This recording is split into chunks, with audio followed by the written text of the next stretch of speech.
In today's video, I'm going to show you guys a way to get pressure by changing the package in certain defensive formations to turn your defensive ends into outside linebackers. Now, this is something that started to become a little bit in vogue before the most recent title update. Problem was that EA patched the contain method that a lot of players were using to get pressure. In fact, we talked about this several weeks ago before the title update, but if you guys use the package, there's a different position you can stand your edge rushers in to get them to come free.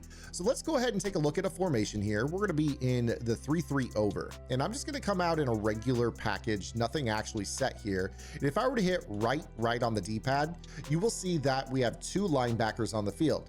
If I hit left on the D-pad, it considers the four guys that are across the defensive line to be our defensive linemen. But this player right here in this stand-up blitz angle is actually a linebacker, believe it or not. We just don't have the ability to move him where we want because the game basically considers him a defensive end. So it will always, no matter where you put them, move them back towards the line of scrimmage. So what we were talking about before the title update that a lot of players were doing is they would go into the play call menu and they would flick the right analog stick until it would say something like OLB swap or linebacker pass rush, something to the effect of having outside linebackers in the defensive end role. Now, as long as this package is active, it doesn't matter who you actually put at this spot. So I'm going to put TJ Watt back into this position. When we break the huddle, what you're going to see is that if I were to hit left again, now the game considers only two of our front four players to be actual linemen. So this means when I do my pinches, with the exception of kind of this player right here, we're only really getting movement from the two players that are considered by the package to be defensive linemen. Conversely, if I were to hit right on the D-pad, you see that now all four of our linebackers are considered linebackers now. So what this allows us to do is to now move this player, and he's not going to go back to where he's standing. Now, if you guys recall, this used to be a tactic in which players would move this player all the way out wide in a contain, and this would actually change the player that was in the contain into a blitz angle. And then Freeney would become the new contain who would jump to the outside, getting the attention of the offensive tackle, and that would allow us to get edge pressure. Now, don't get me wrong, this tactic can still be viable. As you see right there, we're able to get this contain looper coming in free off the edge. This is really good in its own right. So if I were to just hit the QB contain, kind of drag him out, and then come down here and stand right here, you'll see that the offensive tackle kind of doesn't see it coming. And if not for the fact that TJ Watt bumped into a receiver, this actually was able to get us some pretty decent edge pressure, if you will. So again, right here, I'm just kind of moving this guy out wide. You see that the offensive tackle kind of pinches down. And again, if they don't bump into a receiver, it's coming in free. But what I want to talk about now is something different that doesn't rely on a contain feature. Before we break that down though, make sure you guys are subscribed right here to the channel. I'm uploading free content to help you guys get better at Madden 25 every single day, Monday through Friday, with uploads in the morning and shorts in the afternoon. And if you guys really enjoy this content, I would urge you strongly to go to my strategy website, gridirongameplans.gg, where I have a bunch of coverages, blitz setups, blitz pickups, bomb formulas, offensive and defensive game plans, a constantly updated vault. You guys get access to everything, including a members only Discord where you guys can lab with other members of the Gridiron Game Plans community and attend lab sessions at no additional cost. So make sure you guys go check that out. $9.95 a month unlocks everything Madden, and you guys can bundle college football access, which also gets updated weekly as well for an additional $5. Far and away the best deal in the tip space. Whether you play Madden or you play both games, go check it out. So what we're actually going to do here is we're going to move our pass rusher back off the line and kind of behind this defensive end a few steps.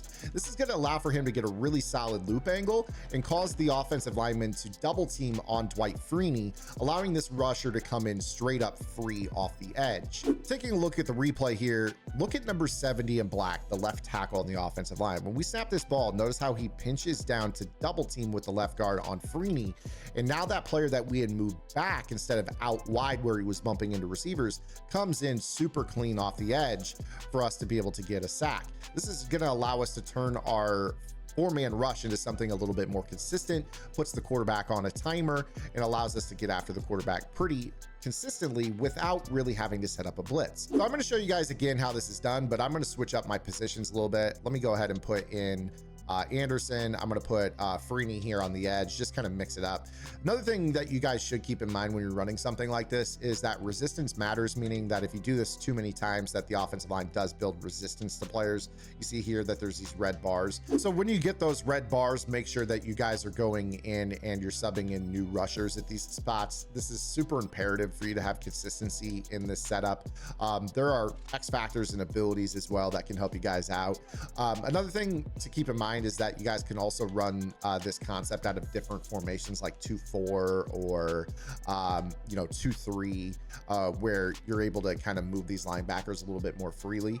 But again, this is kind of the concept where you're getting this double team, and you see right there that we were almost able to come in free. Honestly, right there, that probably should have come in free if not for the offensive tackle peeling off late. You're looking for the left tackle to always slide down and double team this guy. If you can get this animation, I would say a good percentage of the time you're going to be able to get this guy looping around free. Right here, we're using a little bit of a slower item. This Kirkland is actually not a starter for me.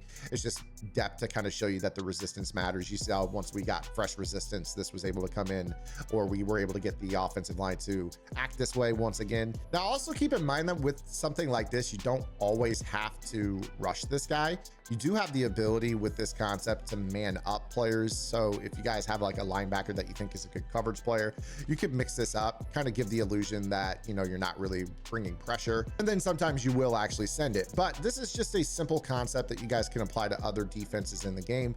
Again, go through your playbooks and take a look and see what you guys can find. For instance, right here in this double mug meta, you take a look and you see right here that you have the ability when you move these guys, they kind of move back to their position. That's kind of a tell that this is a formation that if you play around with some of the packages, see OLB flip, with something like this might give you the opportunity to basically detach them, if you will. You see right there that once we activate that package, now all of a sudden we are in a spot where we can now hopefully create kind of that looping behavior out of this defense. And, just another way that you might enjoy running the double mug here, where you can kind of peel these guys back and around like this, but still kind of you see right here that this guy's moving back, but this one on the left isn't. And this is going to hopefully allow you to get some free looping pressure out of 4-man rushes. It's just a simple concept that's going to allow you to get after the quarterback in ways that a lot of players don't really know exists in this game. Something like this, you still look like you have 5 across the front. You're only rushing 4. You're occupying the interior of the line really, really well. And then you're getting basically this looping pressure, at least the illusion that it could loop.